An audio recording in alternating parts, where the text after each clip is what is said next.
அன்பின் இரட்சகர் இயேசு கிறிஸ்துவின் நாமத்தில் வாழ்த்துக்கள். எபிரேயர் 1:7 14 தேவதூதரை குறித்தோ தம்முடைய தூதர்களை காற்றுகளாகவும் தம்முடைய ஊழியக்காரரை அக்கினி ஜுவாலைகளாகவும் செய்கிறார் என்று சொல்லி இருக்கிறது. 14 ரட்சிப்பை சுதந்திரிக்கப் போகிறவர்களின் நிமித்தமாக ஊழியம் செய்யும்படிக்கு அவர்கள் எல்லாரும் அனுப்பப்படும் பணிவிடை ஆவிகளாய் இருக்கிறார்கள் அல்லவா. இந்த நாளிலே தேவதூதர்கள் நாம் பரிசுத்த வாழ்க்கை வாழ்கிறதற்கு நம்முடைய வாழ்க்கையிலே எத்தனையாய் பங்காற்றுகிறார்கள் என்கிற தலைப்பின் கீழே இன்றைக்குள்ள செய்தியை நாம் பார்க்கலாம். நம்முடைய மறுபிறப்பிலிருந்து மறு வாழ்வு வரையிலும், அதாவது பரலோகம் செல்லுகிற வரையிலும் அவர்கள் இந்த பூமியிலே நமக்கென்று ஆற்றுகிற பங்கை குறித்து இந்த நாளிலே நாம் தியானிக்கலாம். யாக்கோபு தன்னுடைய அண்ணனையும் பகைத்து, தன்னுடைய அப்பாவையும் ஏமாற்றி, அண்ணனையும் ஏமாற்றி, தன்னுடைய தாயினால் அனுப்பப்பட்டு வரும்பொழுது, அவர் ஆரானை நோக்கி வந்தபொழுது ஒரு இடத்துல சூரியன் அஸ்தமித்தபடியினால் தனிமையாக்கப்பட்டவனாக அவன் படுத்திருந்த பொழுது ஒரு கல்லை எடுத்து தலையிலே வைத்து படுத்திருந்த பொழுது அவன் ஒரு சொப்பனம் பார்க்கிறான்.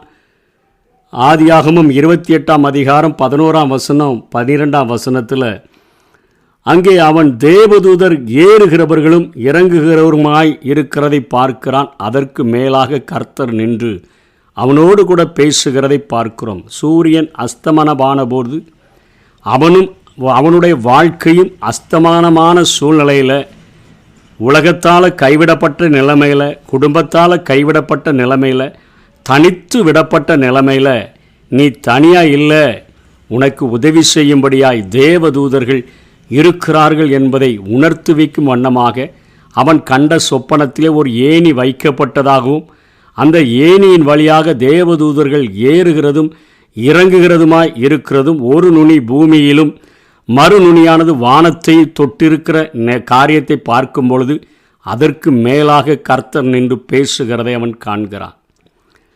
இன்றைக்கு தனிமையாக இருக்கக்கூடிய சூழ்நிலையில் தனிமையை மாற்றும்படியாக தேவதூதர்கள் நமக்கு உதவி செய்கிறார்கள் என்பதை குறிக்கும் வண்ணமாகவே இந்த தரிசனம் எழுதப்பட்டிருக்கிறதை நாம் பார்க்கிறோம். ரட்சிப்பை சுதந்திரிக்கப் போகிறவர்களின் நிமித்தமாக யாக்கோபை இஸ்ரவேலாய் பரிசுத்தனாய் அவரை இளவரசனாய் மாற்றுகிற அந்த காரியத்தின் நிமித்தமாக ஊழியம் செய்யும்படிக்கு அவர்கள் எல்லாரும் அனுப்பப்படும் பணிவிடை ஆவிகள், அவனுக்கு உதவி செய்யும்படியாக அந்த தேவதூதர்கள் அனுப்பப்பட்டதாக வேதத்திலே நாம் எழுதியிருக்கிறதை பார்க்கிறோம். சங்கீதம் 91:11-12 உன் வழிகளிலெல்லாம் உன்னை காக்கும்படிக்கு உனக்காக தம்முடைய தூதர்களுக்கு கட்டளையிடுவார், உன் பாதம் கல்லில் இடராதபடிக்கு அவர்கள் உன்னை தங்கள் கைகளில் ஏந்தி கொண்டு போவார்கள். தனிமையில் விடப்பட்ட நிலைமையில் நமக்கு உதவி செய்யும்படியாய் அனுப்பப்படுகிறார்கள். நமக்கு பாதுகாப்பை தரும்படியாக அவர்கள் நம்முடைய வாழ்வில் அவர்கள் கிரியை செய்கிறதை பார்க்கிறோம்.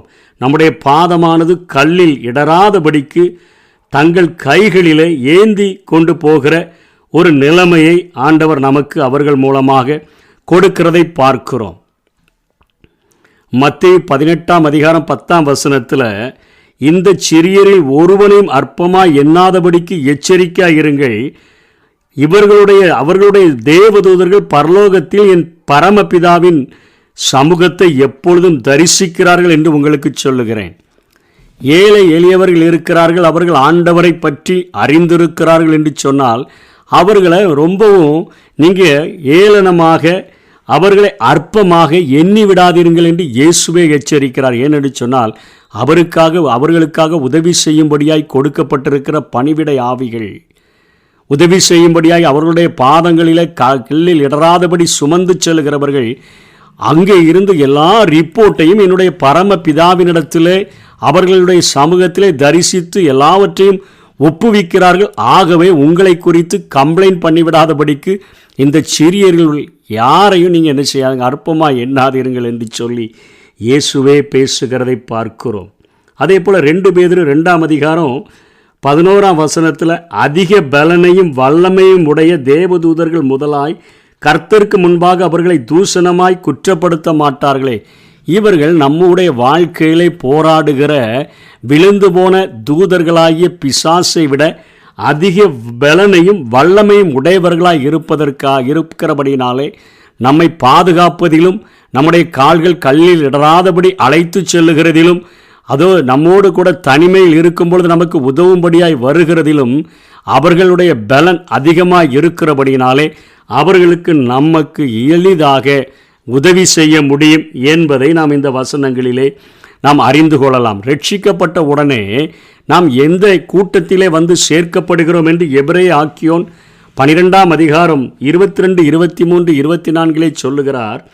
நீங்களோ சீயோன் மலையினிடத்திற்கும் ஜீவனுள்ள தேவனுடைய நகரமாகிய பரம எருசலேமின் இடத்திற்கும் 1000-10,000 தேவதூதர்கள் இடத்திற்கும் பரலோகத்தில் பேரெழுதியிருக்கிற முதற் பேரானவர்களின் சர்வ சபை சங்கமாகிய சபையினிடத்திற்கும் யாவருக்கும் நியாயாதிபதியாகிய தேவனிடத்திற்கும் என்று சொல்லி அவர் பட்டியலிடுகிறதை நாம் பார்க்கிறோம். அந்த பட்டியலிலே அழகாக சொல்லுகிறார் 1000-10,000 தேவதூதர்கள் இடத்திற்கு மறு பிறப்பு என்கிற காரியம், அதாவது ரட்சிக்கப்பட்ட உடனே நாம் இந்த சபையிலே அங்கமாக சேர்க்கப்படுகிறோம். அங்கே 1000-10,000 தேவதூதர்களும் அங்கே இருக்கிறதை நாம் பார்க்கிறோம். அதே போல நம்முடைய ஆராதனை ஒழுங்குகளிலே தேவதூதர்கள் நம்முடைய சுவிசேஷ பணி செய்கிறதிலே அவர்கள் அத்தனை வாஞ்சை உள்ளவர்களாய் இருக்கிறார்கள் என்பதை பேதுரு எழுதுகிறார். 1 பேதுரு 1ஆம் அதிகாரம் 12ஆம் வசனத்தில் பரலோகத்திலிருந்து அனுப்பப்பட்ட பரிசுத்த ஆவியினாலே உங்களுக்கு சுவிசேஷத்தை பிரசங்கித்தவர்களை கொண்டு இவைகள் இப்பொழுது உங்களுக்கு அறிவிக்கப்பட்டு வருகிறது. இவைகளை உற்று பார்க்க தேவதூதர்களும் ஆசையாய் இருக்கிறார்கள்.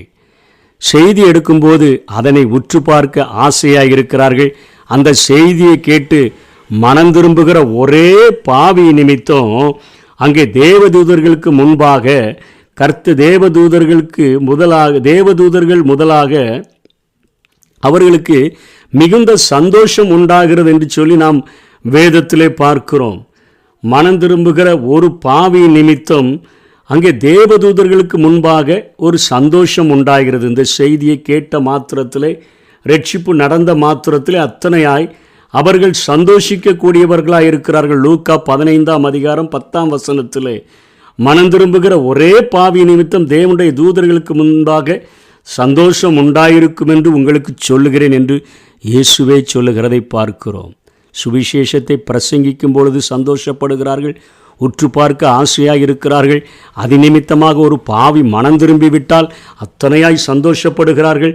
நம்முடைய ஆராதனைகளிலும் கலந்து கொள்ளுகிறார்கள். அதனால தான் பவுல் கொரிந்திய சபைக்கு எழுதும்போது 11ஆம் அதிகாரம் 5ஆம் வசனத்தில் நம்முடைய ஆராதனைகளில் பெண்கள் தன்னுடைய தலையை மூடிக்கொள்ளாது இருக்கிறது எந்த விதத்திலும் அது ஒத்துக்கொள்ள முடியாது, அவள் தலையை கனவீனப்படுத்துகிறார். ஏன் என்று சொல்லி 10ஆம் வசனத்தில் சொல்லுகிறார்.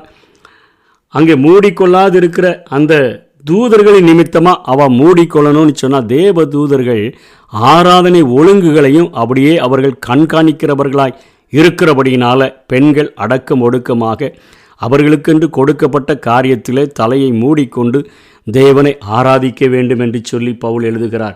தீமோத்தேயுக்கு 1 தீமோத்தேயு 5:21 சொல்கிறாரு, திருச்சபையிலையும் ஒழுங்கு இருக்க வேண்டும் என்று அவர்கள் புரிந்து கொள்ளும் வண்ணமாக நீ பட்சபாதத்தோடே ஒன்றும் செய்யாமலும் விசாரிக்கும் முன் நிர்ணயம் பண்ணாமலும் நீ இவைகளை காத்து நடக்கும்படி தேவனுக்கும் கர்த்தராகிய இயேசு கிறிஸ்துவுக்கும் தெரிந்து கொள்ளப்பட்ட தூதருக்கு முன்பாக உறுதியாய் கட்டளையிடுகிறேன். தேவதூதருக்கு முன்பாக பிதாவை சொல்லுகிறார், இயேசு கிறிஸ்துவை சொல்லுகிறார்.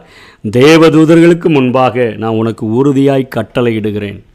அவர்கள் அங்கே ஆராதனைகளில் மாத்திரமல்ல, திருச்சபையின் ஒழுங்குகளிலும் அவர்கள் தலையிடக்கூடியவர்களாக இருக்கிறபடினால இங்கே பவுல் அப்போஸ்தலன் அழகாக தீமோத்தேயுவுக்கு எழுதுகிறதை பார்க்கிறோம். அதே போல் ஆண்டவராகிய இயேசு நம்மை புகழும் பொழுது கூட தேவதூதர்களை சம்பந்தப்படுத்தி அவர் சொல்லுகிறதை நாம் பார்க்கிறோம்.